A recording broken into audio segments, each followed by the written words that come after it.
We're looking to build relationships with our local business owners and be able to bring Bank of America and the resources and the global reach that they have to the local markets.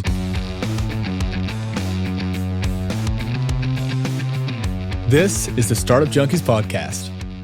Today is a special episode because we have Bank of America reminding you that now is the time to invest in your startup's growth. Bank of America's 2025 Business Owner Report reflects the momentum, with nearly 3 in 4 owners expecting revenue increases in the next 12 months, and many are planning to expand, hire, and secure financing.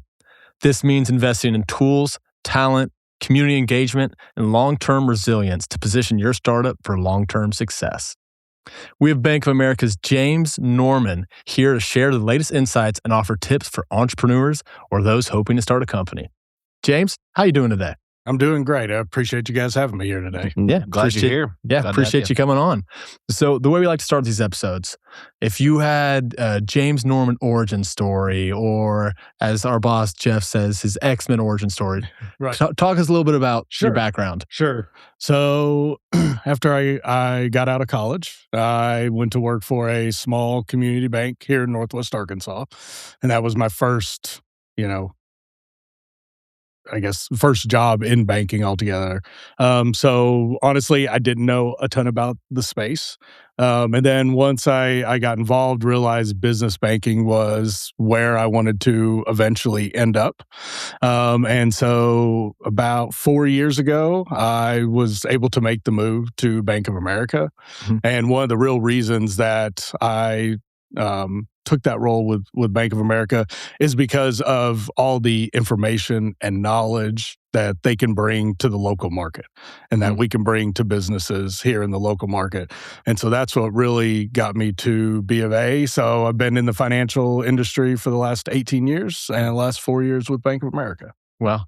Was there like a aha moment for you when you realized you wanted to be in the financial industry? There was, in a sense, that I've always, enjoyed working with people and working with companies, working with individuals. So whether it was on the consumer side or the business side, what I found the most enjoyable was how I could impact our clients' lives in a positive way. And just to kind of see that work that you put in and then see that client be able to take that work and then grow their business, or grow their own personal wealth. Yep. That has been the most rewarding for me, that I was able to bring something to better their lives. Yeah. We often hear both bankers, but also advice we give clients in kind of engaging, the financial industry, whether that be through loans or whatever else. It's always relationship based. We always encourage clients to develop relationships with their banker Correct. Before they even potentially need, a line of credit or a bank loan or small business loan or whatever that might look like. And so it's, that relationship aspect, I imagine, is pretty critical. Yeah. I mean, and that is my title, relationship manager. And so that's exactly what we're doing, is we're looking to build relationships with our local business owners and be able to bring Bank of America and the resources and the global reach that they have to the local markets. Mm-hmm. So you're the relationship manager of business banking at Bank of America. Correct. Tell us a little bit about business banking. So what I can tell you about business banking is Bank of America has been the top lender to small businesses for the last 18 quarters. Business banking provides industry-leading advice, connections, and tools and solutions to businesses with up to $50 million in annual revenue. So from your startups to that $50 million in annual revenue, that is the space that I'm able to cover here in Northwest Arkansas. Wow. We support 3.4 million businesses through 3,400 business banking relationship managers and highly trained specialists throughout the country. We provide access to capital, help manage risks, optimize liquidity for faster growth. We fuel business success because when businesses thrive, communities prosper. And we're on your corner and in your corner, is what we like to say, with local experts in every industry. So no matter what industry your business lies in, Bank of America, we have specialists that can help out there. So it's just give me a call, come see me, and let me get you connected with our specialists, depending on what industry you're in. And we offer purpose-built solutions for businesses, including robust digital tools, industry-leading insights, and resources, and personalized business banking. So that idea is to have that, like you were saying, relationships are important. We want to develop that personal connection with our local business owners. Yeah. And clients are, with Bank of America, 92% digitally active, making us a leader in the industry in the digital space. Wow. Seems like you guys are really the one-stop shop. That's how we like to say it. We can take you from your business from startup to when you're ready to sell and everything in there between. Mm-hmm. So what's that user experience? What's that client experience look like in terms of engaging with industry experts, and what's the general, entrepreneurial sentiment? Yeah. When they were engaged. So, I can kind of tell you here like how we serve our clients. And business owners constantly tell us they want more than just business banking. They want more than just a checking account and a savings account. They want a bank that can help with their company. They want to help with their personal finances, help with their employees, and their long-term wealth planning as well. And we're uniquely positioned to bring the entire Bank of America team to them. And we provide advice and solutions across a fully connected continuum, serving businesses, like I said, from startup to $50 million in revenue there. And with a strong local presence that we have, we can deliver holistic relationships for our clients, bringing together the business banking, personal banking, wealth management, and workplace solutions. And so when we talk about workplace solutions, what we mean by that is 401ks, health savings accounts, things like that. We have a specialist that can dive a lot deeper and really help those companies and their employees. And we invest in digital and technology leadership so we can serve more clients more efficiently and scale their growth and our growth as well. And our award-winning Cash Pro system and our BA360 payment systems give our clients real-time visibility into their cash, their payments, and credit. So they can service all that with one system. So you have a line of sight into their entire financial health kind of in one place. Exactly. Yeah, whether you're on our Cash Pro system or our BA360 system, it'll allow them to see everything there. That's awesome. Yeah. Well, you mentioned $0 to $50 million in revenue. Yeah. It's a wide range right there. You guys work with a lot of startup companies, it sounds like. What does it take, when there's a startup or an entrepreneur, and they're starting maybe on that lower end, they want to hit that next step. What does it take to hit that next level of growth for them? Well, so we looked at that, and we also look at we survey our own clients. We send out surveys every year and kind of see what is their feeling, what is their sentiment. Let's get a real kind of temperature check on the business community. So last year we published our 2025 business owner report, and it's an annual study that captures viewpoints, goals, and concerns of small and mid-sized business owners across the U.S. And through that survey, we found that business owners are demonstrating a resilience in the face of evolving business landscape and ongoing economic pressures. And through the survey, many of the view the next 10 or so months with cautious optimism, with nearly 3 out of 4 experiencing revenue increases. So we're seeing that businesses are still strong, even our small businesses right now. And roughly 4 out of 5 are planning to obtain financing, whether it's through them using business credit cards, personally financing the expansion, or traditional bank loans as well to finance that. Well, one thing you mentioned there, you said, that economic pressure that a lot of entrepreneurs, small business owners are feeling nowadays, especially like in 2026. You've got all these economic changes, you've got inflation, disruptions in supply chain. Starting a business right now is as tough as it has ever been. Right. What are you guys doing? What can a financial partner do to kind of help navigate those challenges? Sure. So, a couple things to think of with startups and small business. One, startups at that next level. And then, like you were asking, with the economic changes, supply chain issues, how do businesses also navigate that? So, we can kind of start with startup and small businesses getting that next level of growth. And main thing, investing in the future of your company. You need to have the right financial partners backing your vision and guiding you through many changes and challenges that come with entrepreneurship. Mhm. So you need, as a business owner, you kind of need that team behind you in the background. And having the right financial tools also keep your vision aligned. So the financial tools that Bank of America can provide for you.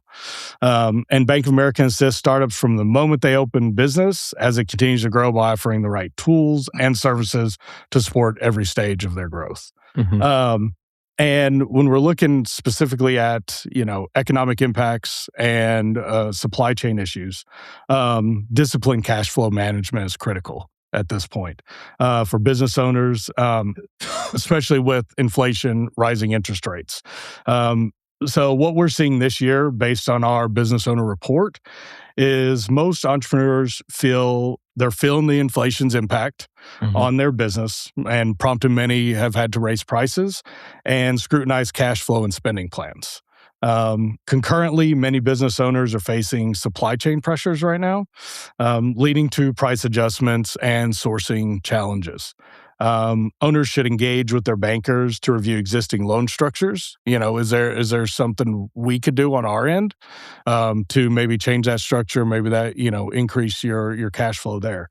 Also, what they should be looking at is they need to align with their cash flow profiles and interest rate environment. So, we would try to look at everything to kind of align that back, depending on the pressures.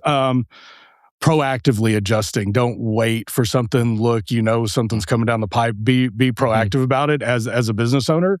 And it like reevaluating your cash flow projections, optimizing spending, and exploring local sourcing options to build more resilient supply chain. So, with the new rate environment, with inflation, maybe there is a local source that can supply what you need, and then that maybe you were getting it from an overseas source, but now that has become complicated. Right. So that's something also. And additionally, bankers, they'll be able to provide additional resources, such as economic forecasts to give startups a better macro sense of what's going on in the economy, or information on the latest tools that can help improve various aspects of running their business, such as payroll disbursements, payment processing, among others. Yeah. And so going back to kind of the notion of your banker being, that bank, it's built on a relationship, right? Mm-hmm. That's a conversation that you need to be having ongoing with your banker. It's not just I think people lose sight of the fact that there's another human on the other side of this experience that they can have that conversation with regarding these challenges and things that they're facing.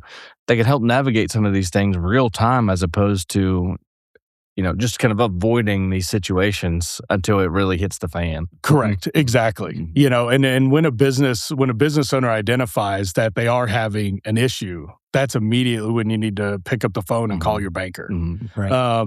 Don't wait for it to get to a problem that you definitely feel is over your head at that point. Engage us early. Let's see how we can help, what tools we can bring, what advice we can bring. And, that's the whole thing, is we want to be advisory for our clients. We will reach out as much as we can, but when a business owner identifies an issue, reach out to your business banker. They will do everything they can to provide that advice for you. Yeah. Like I said, it's all just comes back to that relationship. When think of your ideal client, how often are they reaching out to you? We are talking at least once a quarter. Yeah. So and this all depends on the business owner and their cadence and what they want out of their banker. Some clients might just want a banker that reaches out to them every month.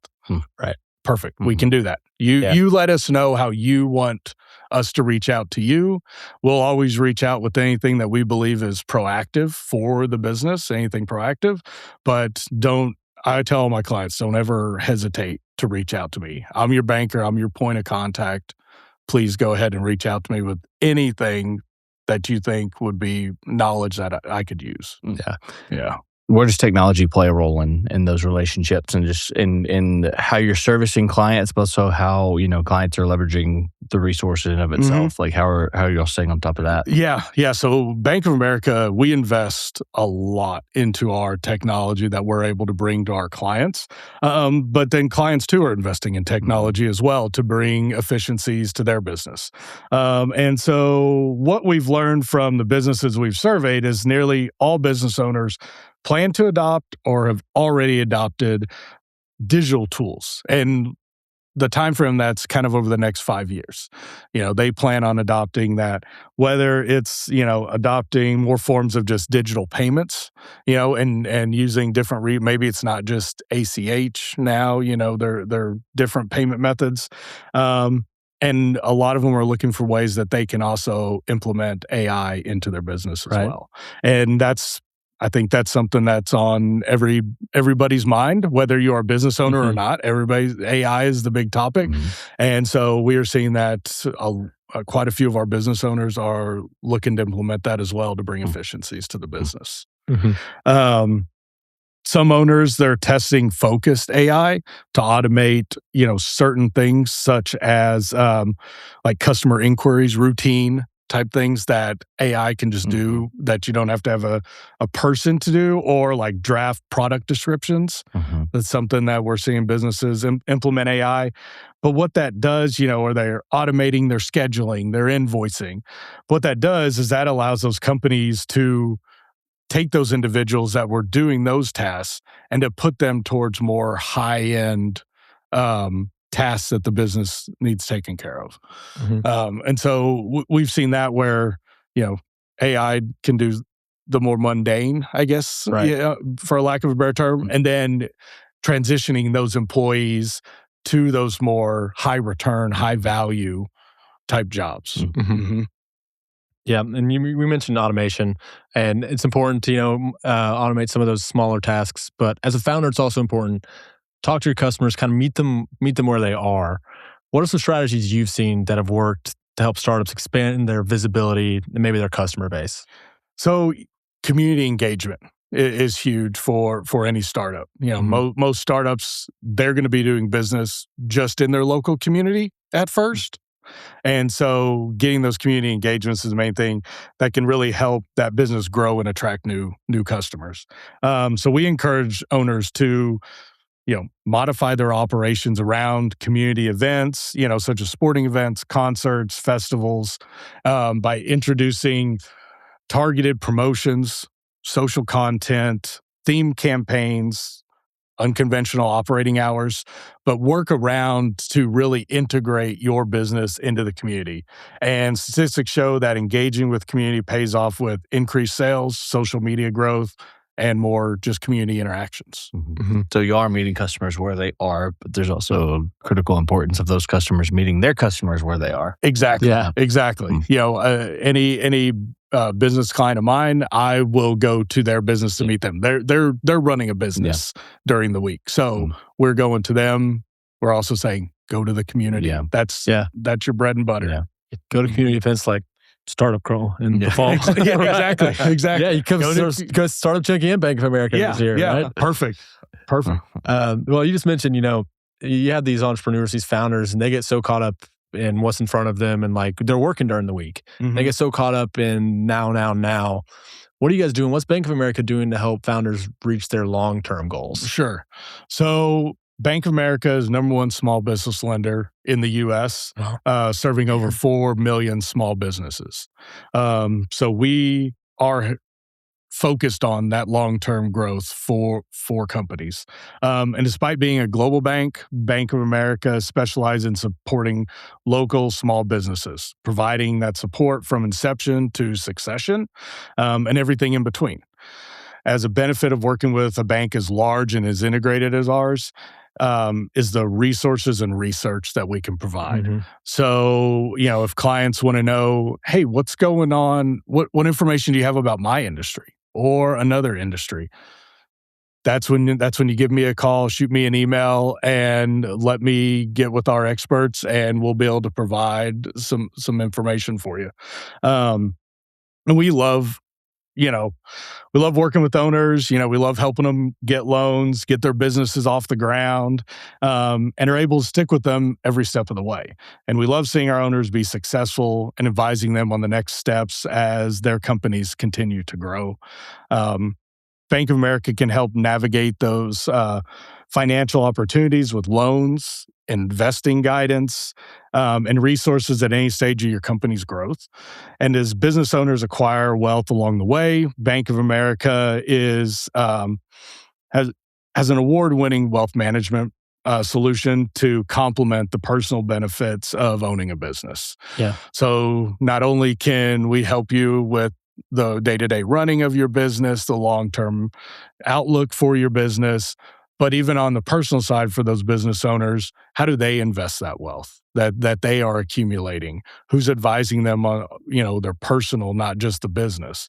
So we have the experts and specialists to also help on the wealth management side. Yeah. So from startup to publicly traded company, the best news about partnering with Bank of America is that you literally can't outgrow us. Yeah. That's the one nice thing, that you'll have us all the way to when you're ready to sell that business and retire. We'll help you there. Yeah. What's your favorite part about the work?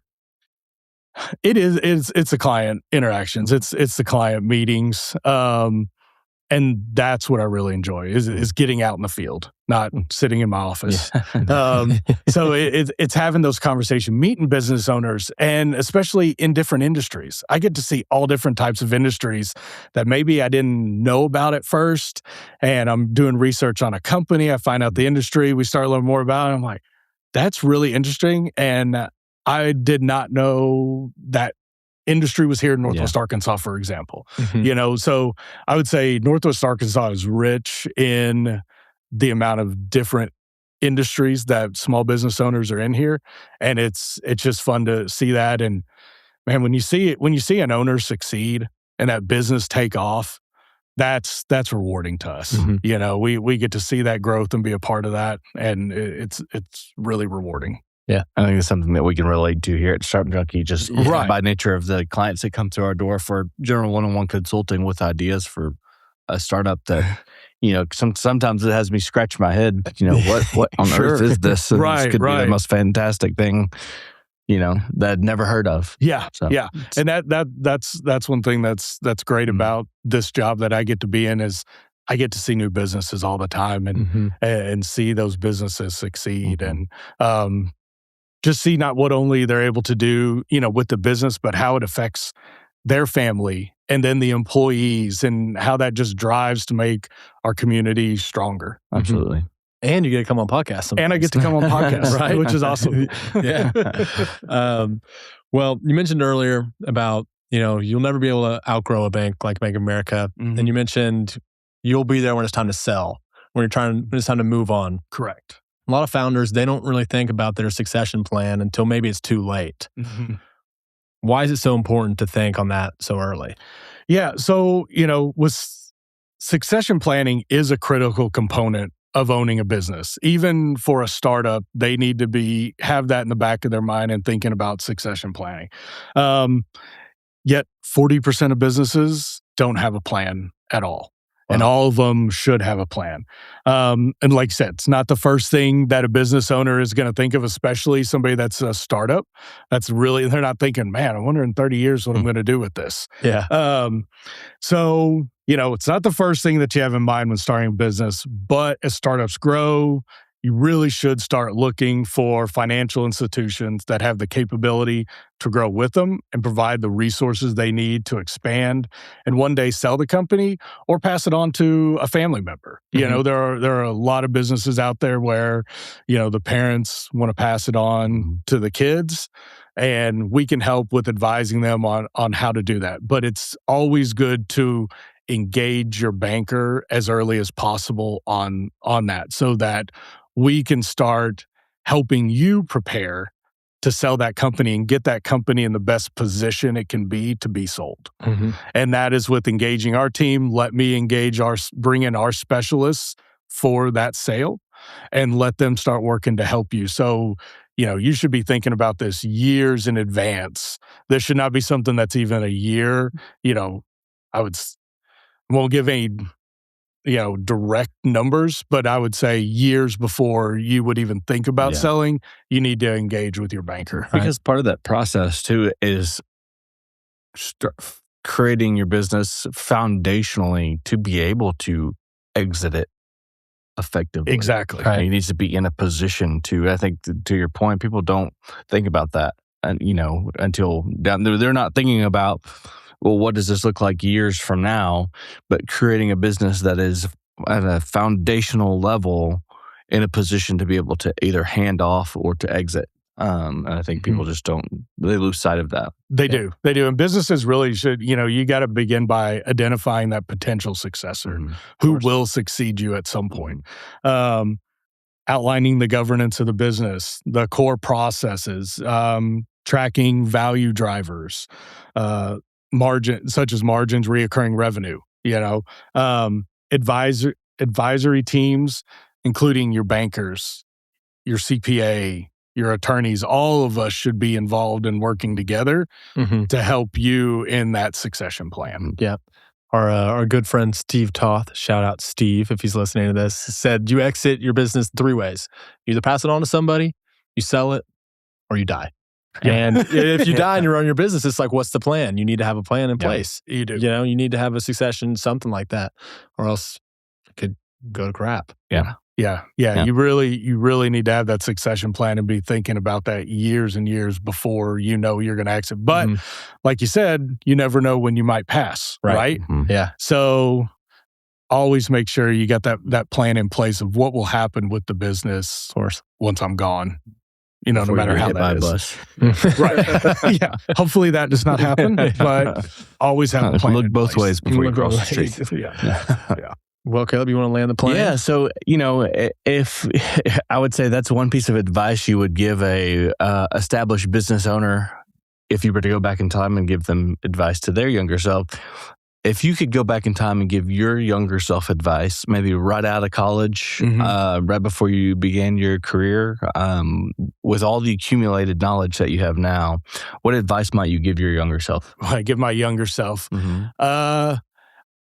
Yeah, I would say I wish I would have. I would say I didn't know a lot about banking in general when I was in college, and wish I had taken a few more business courses maybe. But I have, but I have learned a lot over the years, and B of A is one of those that the knowledge that they can bring, the training that they bring to us is fantastic and really prepares us to go out in the field and really give that advice and education. It's awesome. Yeah. It's pretty good advice. Well, if any of our listeners want to learn more about Bank of America, maybe specifically even business banking, where can they go? Yeah, so they can contact me. So I am local. I am here in Northwest Arkansas. So you can either reach out to me. My number, office number is 479-402-8297. Pop up. And then you can also reach me by email, which my name is James Norman, if you've forgotten. And it's james.norman, 2, @bofa.com. And so either way, you can reach me. Please reach out if you have any questions. If there's any way you think that myself or Bank of America can be of assistance to you, please let us know. We're here to help. Yeah. Well, thank you, James, for coming on the episode. We appreciate you. Yeah. Thank you very much, guys. I appreciate it. Yeah. We'll remind our audience to reach out to James if you have any questions, to check out Bank of America, and to follow the Startup Junkies podcast on YouTube, Spotify, and Apple Podcasts. Leave us a positive review. 5 stars. If you enjoyed this episode, make sure to share with a friend. Subscribe and review because it matters to us and we want to hear from you. If you're interested in learning how to work with us, check out the information below. See you next week.